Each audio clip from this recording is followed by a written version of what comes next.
Swayam Prabha. Digital India. Educated India.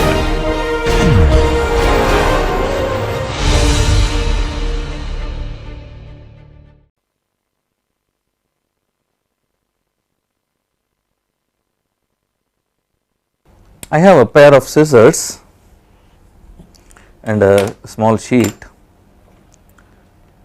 just to illustrate to you how I can find out bending moment and shear force for a particular situation. For example, this is a sheet of paper and I am so used to doing this operation from my childhood, cutting a sheet of paper using a pair of scissors. Okay. Can I analyze what kind of force is going onto this paper so that I cut this particular sheet of paper? Let us do and see. Let us say this is the sheet of paper, let me just draw it nicely. What is happening here? There is one leg of scissors, there is one leg of scissors, pair of scissors, this one leg I have drawn here, okay. So that is cutting it, alright. It has to be this way because it is cutting along this. There is the other one which is just near this, like this, okay.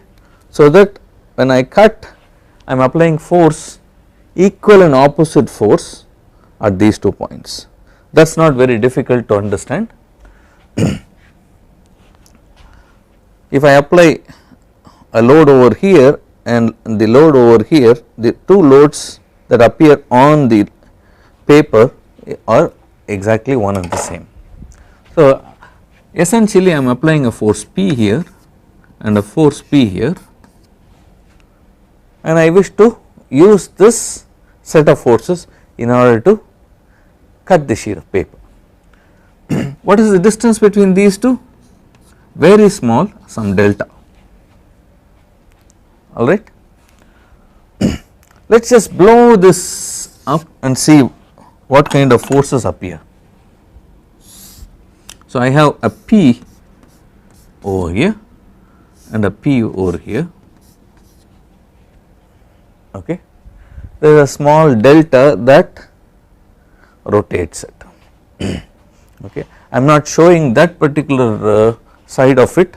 By holding it tight and applying, there is a slight movement that takes place and that resistance is taken by my hand, okay.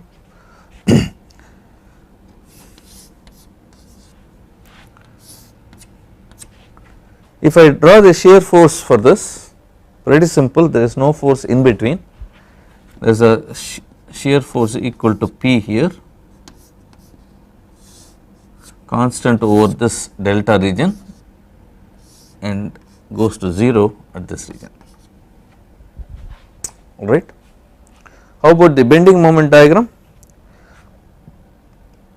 Let me make it small so that I can draw the bending moment diagram also.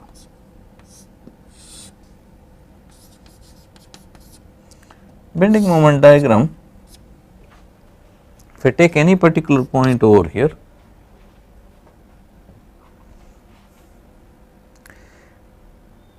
and I ask the question, is it in equilibrium? The answer is no. I should have applied, for example, I should have had a cantilever or something like that, which is nothing but the hand that is holding the sheet of paper, alright. There is a moment that appears over here, but then if I look at only between these two and look at this particular side, I cut it off like this, the moment is P times, if I take the distance from this as x, it is P times x, alright. So it is some kind of moment like this, and at this particular point it is P times delta. Okay. What do I know about delta? Delta is very small compared to the total length of the paper and all those.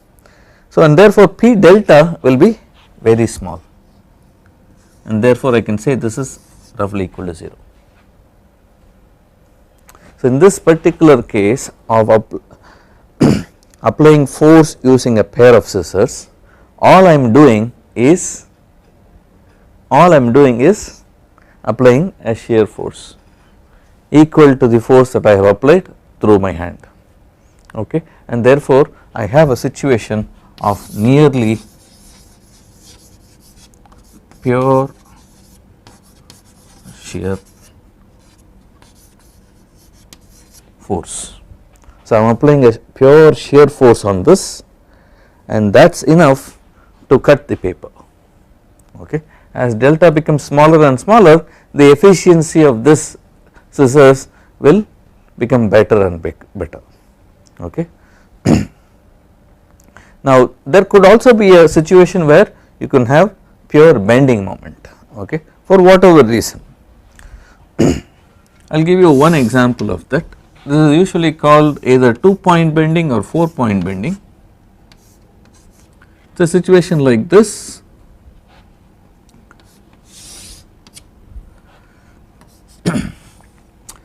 This is a force P, this is a force P acting at L by 3 away as shown here, okay. What will be the reaction? Reaction is P and P over here, alright. If I take the bending moment variation in this region, let me call this as A, B, C, D. Let us first draw shear force diagram. I am going to focus only on this zone BC, okay.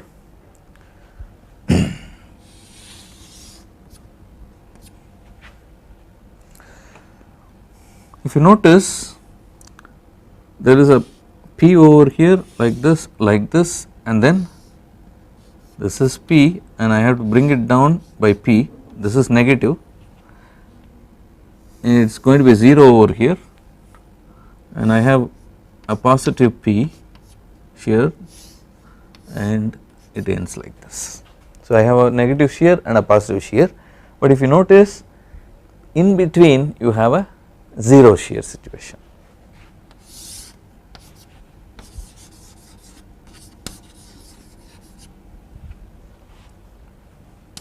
How about bending moment diagram? You will find that the bending moment diagram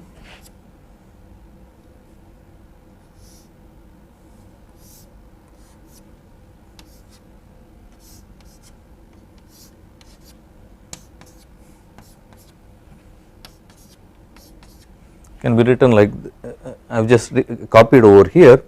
If I take a section in between, this P and this P both form a couple equal to P times L by 3. So, I can just replace this by a couple equal to P times L by 3. Similarly, these two form a couple which is P times L by 3. There is no other force acting, therefore, in this particular zone it is a pure bending moment acting.